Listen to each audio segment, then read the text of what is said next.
오늘 말씀은 로마서 8장 18절부터 39절 말씀입니다. 로마서 8장 18절부터 39절 말씀인데요. 제가 설교하면서 읽도록 하겠습니다.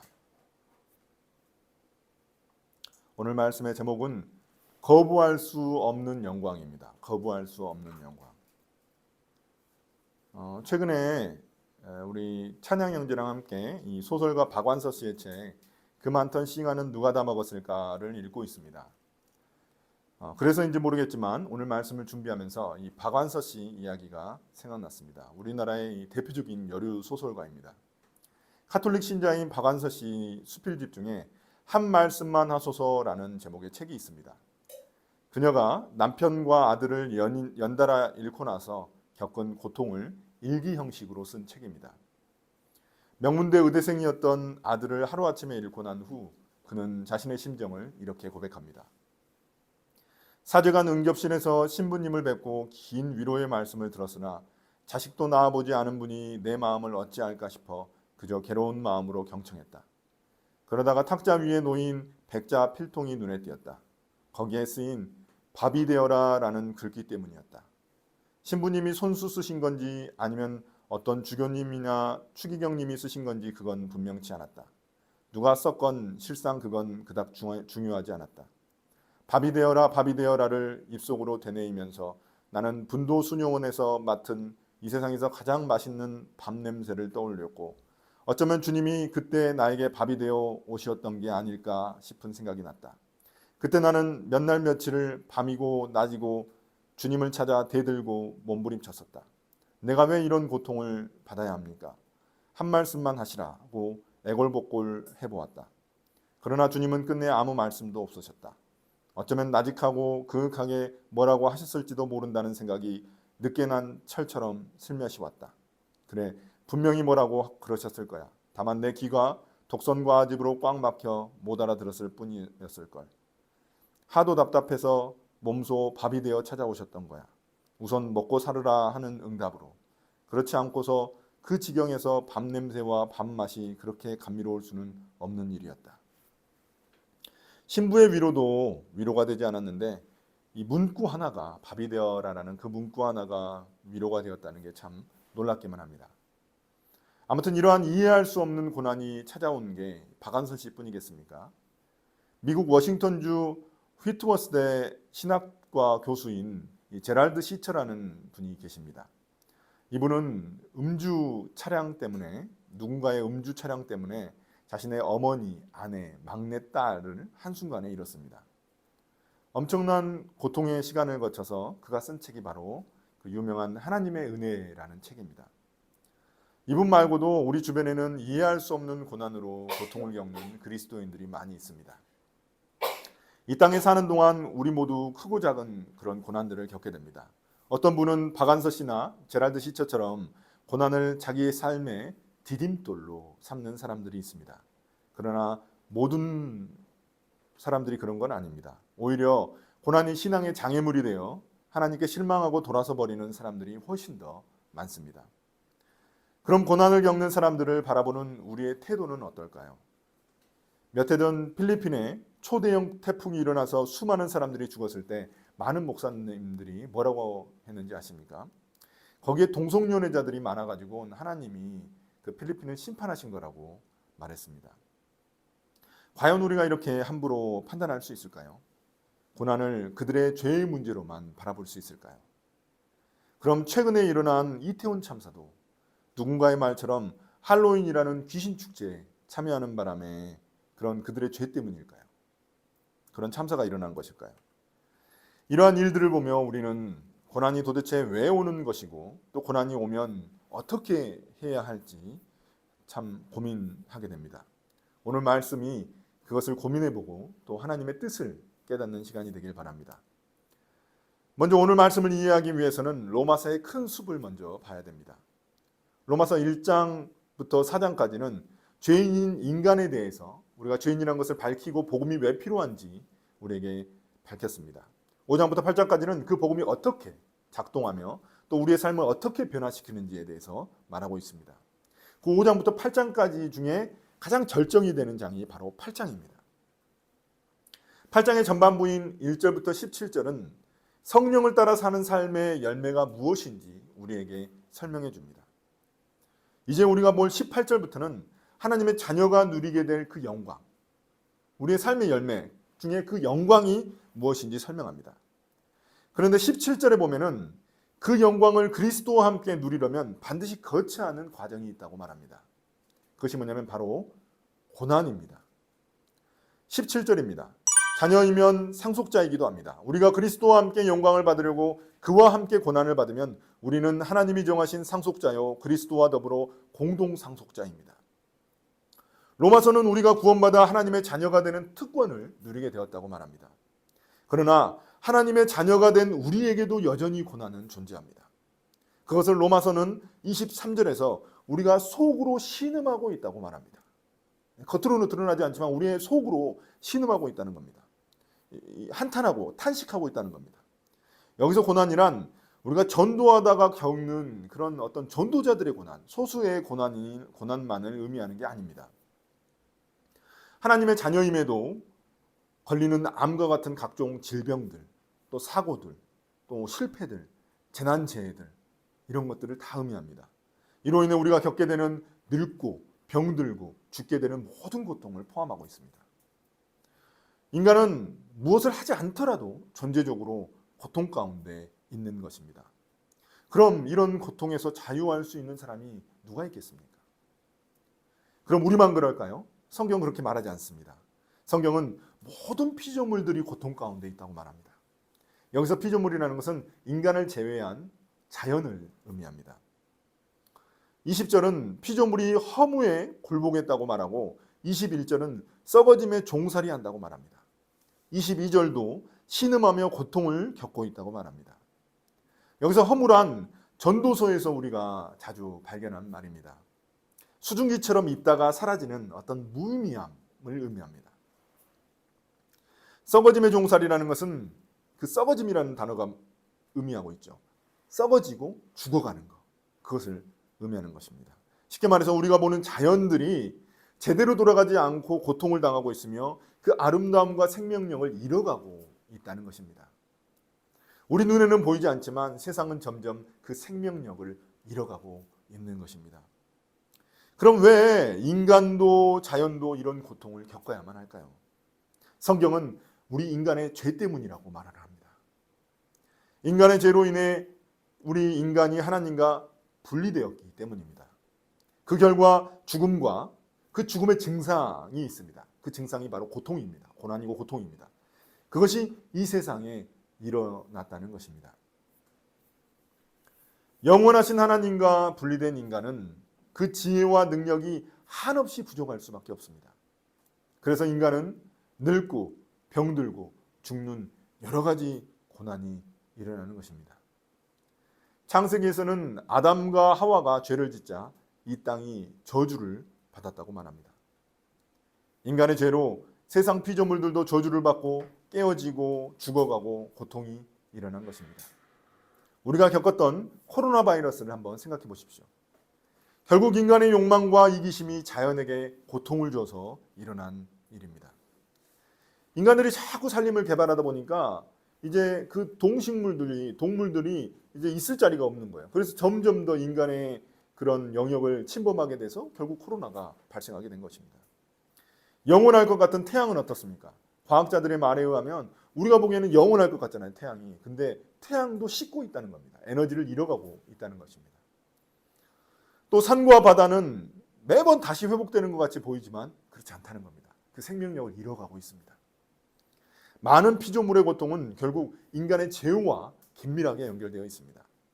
인간이 회개해야 자연도 회복됩니다.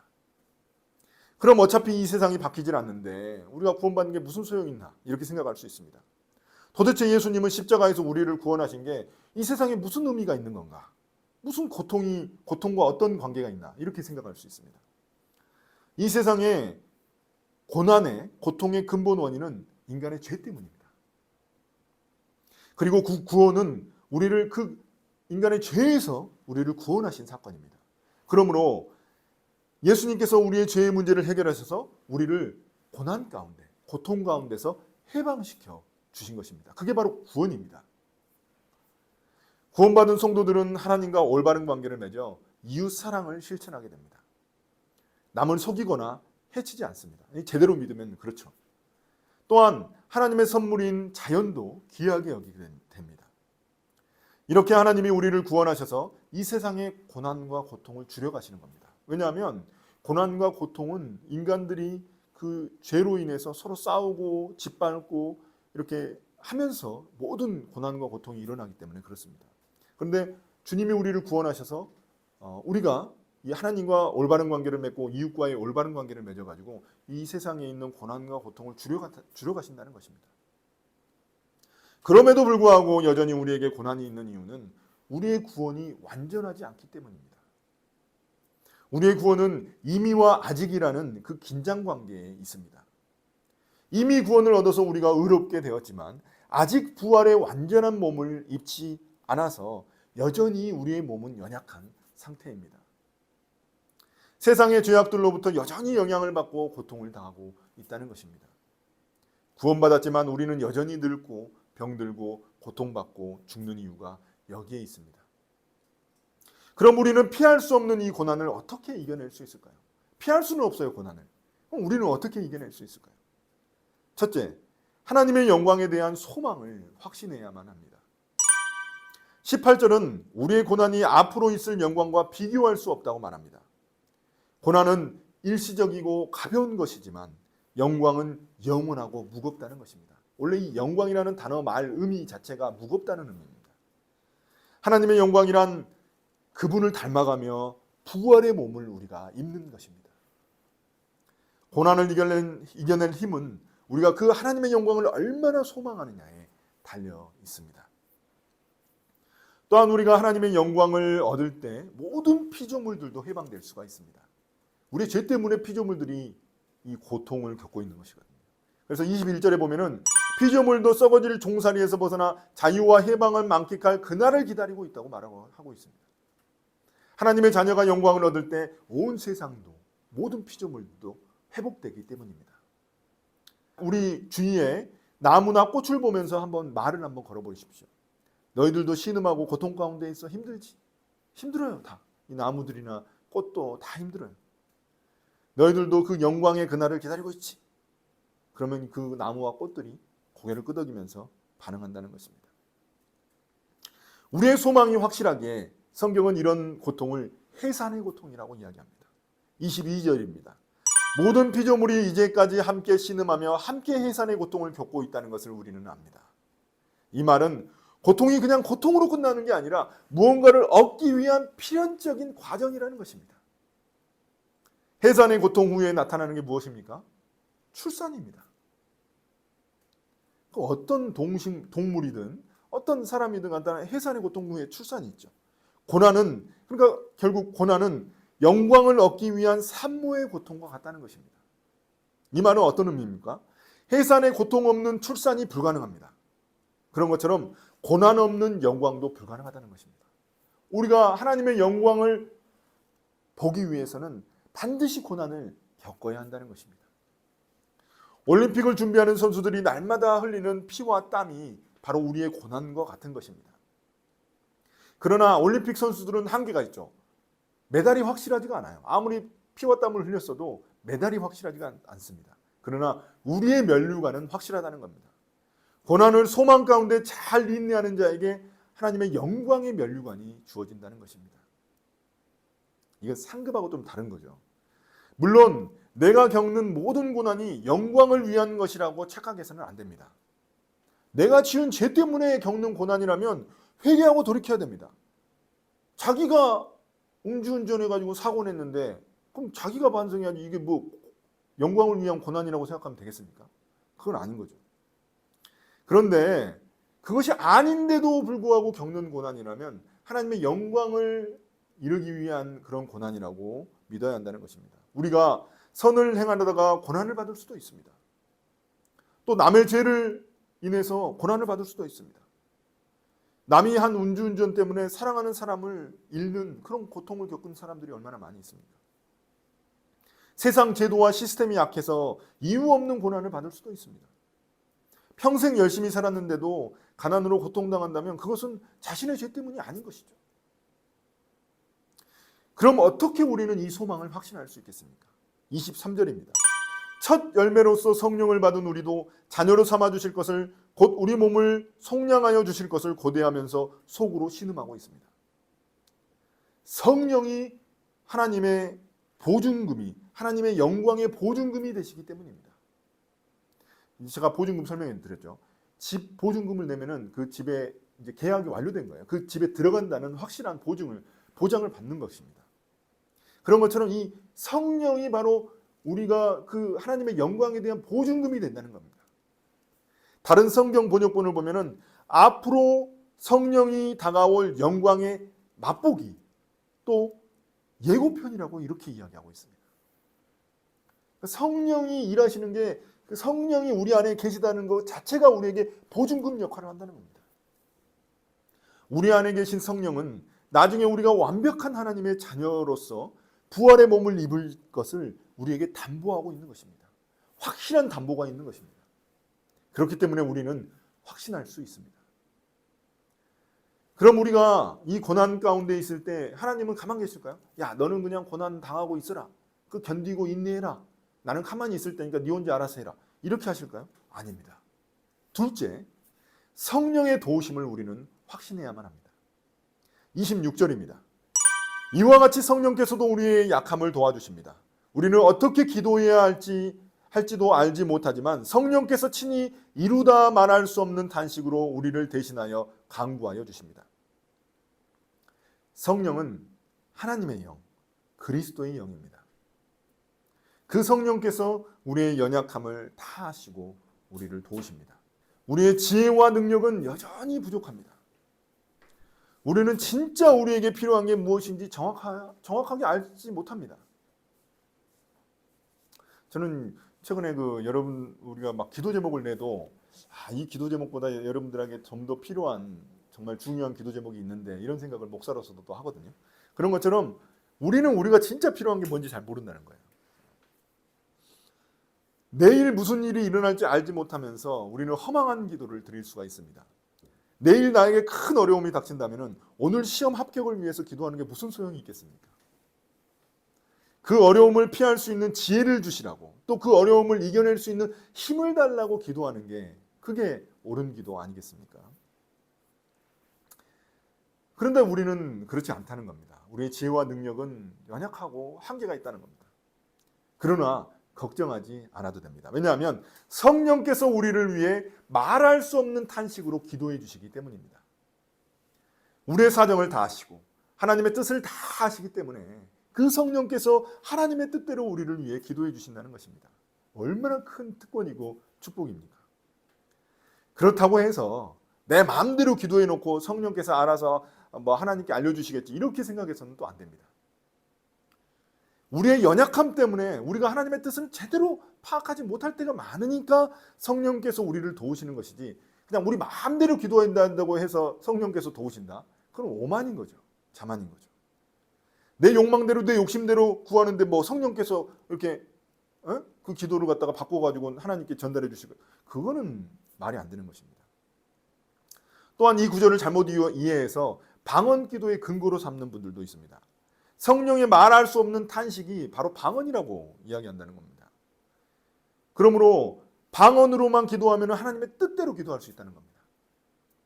만약 그렇다면 우리 모두 다 방언을 해야 되고 또 맨날 방언으로만 기도해야 합니다. 그러나 그렇지 못합니다. 그렇지 않죠. 여기서 말하는 성령의 말할 수 없는 탄식은 그런 의미가 아닙니다. 성령이 우리를 위해서 간절히 기도하고 계시다는 것입니다. 또한 성령은 우리의 연약함을 아시기에 모든 일이 합력해서 선을 이루게 하십니다. 28절입니다. 하나님을 사랑하는 사람들, 곧 하나님의 뜻대로 부르심을 받은 사람들에게는 모든 일이 서로 합력해서 선을 이룬다는 것을 우리는 압니다. 여기서 선이라는 것은 29절에 나온 하나님의 아들의 형상과 같은 모습입니다. 하나님 아들의 형상, 그리스도의 형상입니다. 30절에서 말하는 하나님이 우리를 영화롭게 해주시는 그 모습입니다. 그러므로 선이란 지금까지 말한 하나님의 영광을 의미하는 것입니다. 때로 이해할 수 없는 고난이 찾아오면 하나님의 의도를 깨닫지 못해서 괴롭기만 합니다. 도저히 우리의 상식으로는, 우리의 머리로는 이해할 수가 없습니다.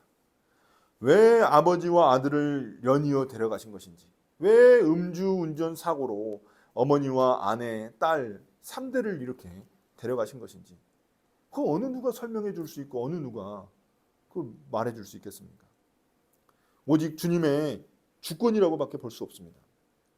그러나 그 아픔과 고난, 고통을 통해서 하나님은 하나님의 선인, 하나님의 영광을 이루고 계시다는 것입니다. 왜냐하면 하나님이 우리를 자신의 뜻대로 택하셨고 부르셔서 그 하나님의 자녀로 삼으셨기 때문입니다. 이게 우리의 의지가 아니잖아요. 하나님이 우리를 부르시고 택하셔가지고 그분의 자녀 삼으셨단 말이에요. 어머니와 아내, 딸 3대를 누군가의 음주운전 사고로 잃어버린 제럴드 시처 교수는 이렇게 고백합니다. 비극은 우리를 파멸의 나락에 떨어뜨릴 수는 있지만 오히려 은혜와 구원의 이야기를 밝히 예증해 줄 수도 있습니다. 나는 비극도 하나님의 구원 이야기의 일부라고 믿기로 했고 하나님이 여전히 하나님이심을 신뢰하기로 했습니다. 아무리 나 자신이 비참하게 느껴지고 하나님이 멀어 보일지라도 그분을 여전히 지혜롭고 선하신 주권자로 믿은 것입니다. 나는 내 앞에 펼쳐진 구원의 여정을 깊이 생각하기로 마음먹었습니다. 그 길은 신비 속에 가려져 있습니다. 고난이 신비라는 것입니다. 그렇습니다. 제가 좋아하는 말이 있습니다. 내가 때로는 하나님의 뜻과 계획을 다 이해할 수 없을지라도 그분을 신뢰할 수는 있다는 말입니다. 우리는 지혜와 능력이 부족해서 하나님의 뜻을 다 이해할 수 없을 때가 너무나 많습니다. 그러나 하나님이 어떤 분이신지 알기에 우리는 신뢰할 수 있다는 것입니다. 어린아이가 부모의 말과 의도를 다 이해할 수가 없습니다. 그래도 부모이기 때문에 신뢰할 수 있는 것이죠. 그것과 같다는 것입니다. 지금까지 우리는 하나님의 영광에 대한 소망과 성령의 도우심을 확신해야 이 우리 가운데 여전히 존재하는 고난을 이겨낼 수 있다고 말씀드렸습니다. 그러나 이 두 가지를 모두 포함하는 마지막 한 가지가 아직 남아 있습니다.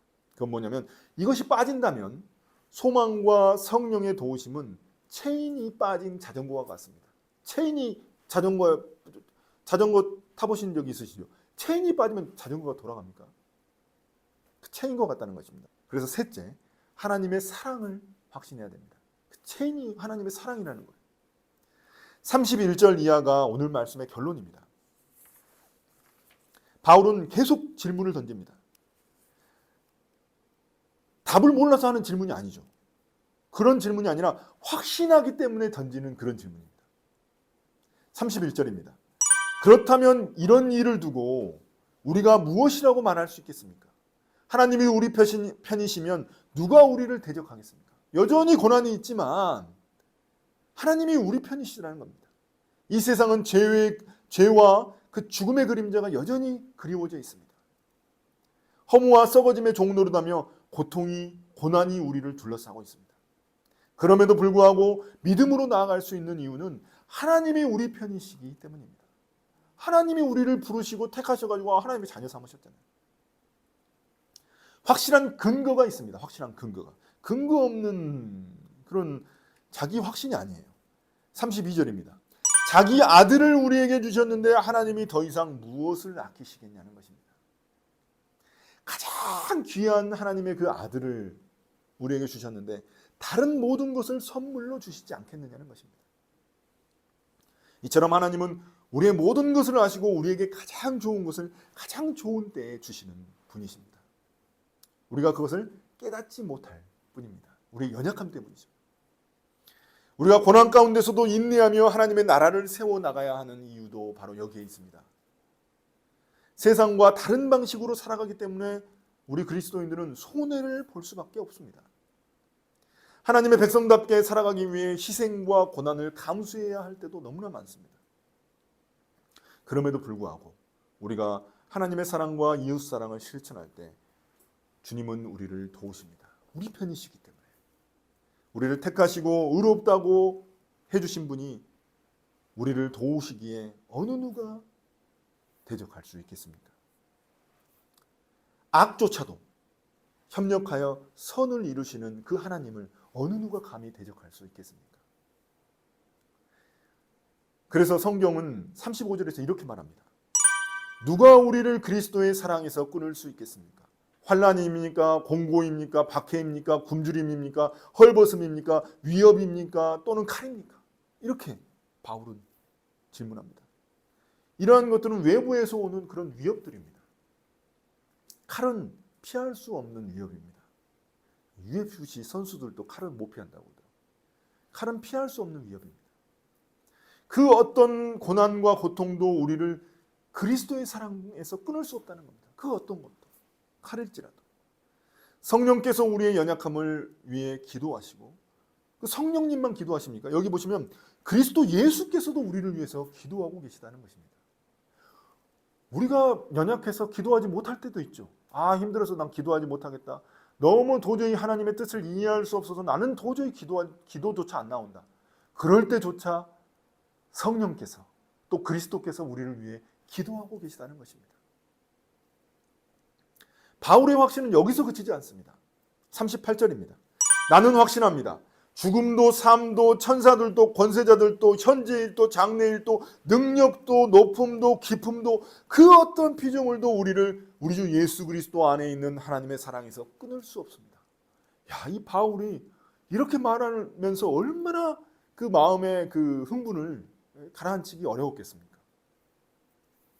인간을 초월하는 그 어떤 초자연적인 그 어떤 존재도 하나님의 사랑에서 끊을 수 없다는 것입니다. 인간이 얽매여 있는 시간과 공간조차도 자신을 하나님의 사랑에서 끊을 수 없다는 것입니다. 우리 인간이 그 시간과 공간에 매여 살잖아요. 그런데도 그것조차도 하나님의 사랑에서 우리를 분리할 수 없다는 것입니다. 그 어떤 것도 나를 향한 하나님의 영광의 계획을 좌절시킬 수 없기 때문입니다. 바울이 어떻게 이렇게나 확신할 수 있을까요? 하나님이 그 아들 예수 그리스도를 우리에게 주셨기 때문입니다. 사도행전에 보면 바울은 자신의 삶 막바지에 죽을 것을 뻔히 알면서도 예루살렘을 갑니다. 막 그 예언자들이 말려요.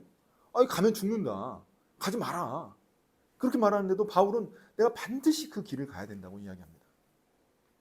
왜냐하면 그것이 바로 자신의 사명임을 알기 때문입니다.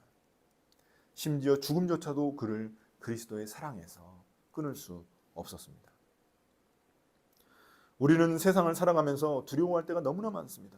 세상에 일어나는 악한 범죄들, 최근에 일어나는 그 사건도 보십시오. 얼마나 두렵습니까? 이거 뭐야 이거. 아무 잘못도 안 했는데 들어가서 죽여버렸어요. 참 그런 거 보면은 밖에 나가기가 두렵습니다. 부산 돌려차기 사건. 무슨 잘못을 했습니까? 사건 사고를 보면은 어디를 갈 때나 조심스럽고 두렵고 이런 마음이 들기 마련입니다. 움츠려듭니다. 또 막 별의별 사건 사고들이 많이 일어나잖아요. 비행기 문짝이 날아가질 않나 막. 그러니까 이 세상 그 어떤 것도 우리에게 완벽한 안전함을 보장해주지 못합니다. 그렇습니다. 하나님은 우리에게 이런 것들로부터 우리가 고난을 겪지 않을 것이라고 말씀하지 않으십니다.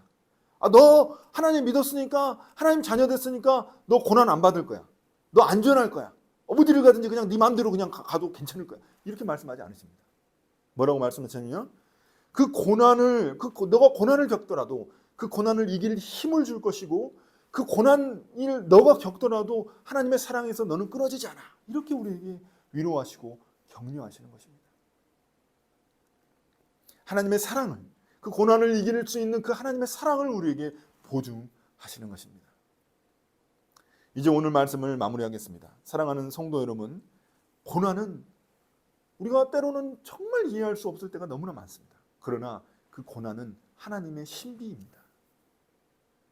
고난은 우리 신앙의 장애물이 아니라 하나님의 가려진 은혜의 선물입니다. 고난을 피할 수 없기에 우리는 이길 힘을 달라고 기도해야만 합니다.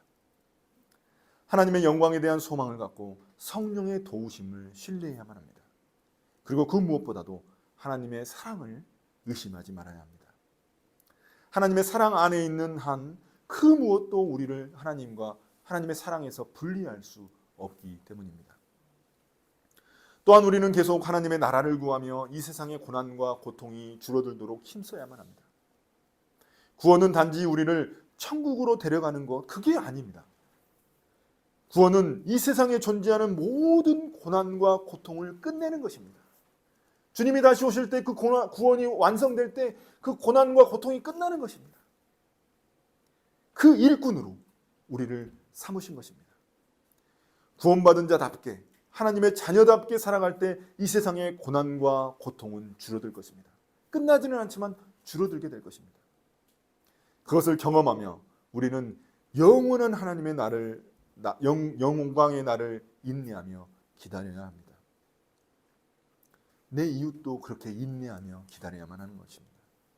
저는 그런 저와 여러분이 되시기를 예수님의 이름으로 축복합니다.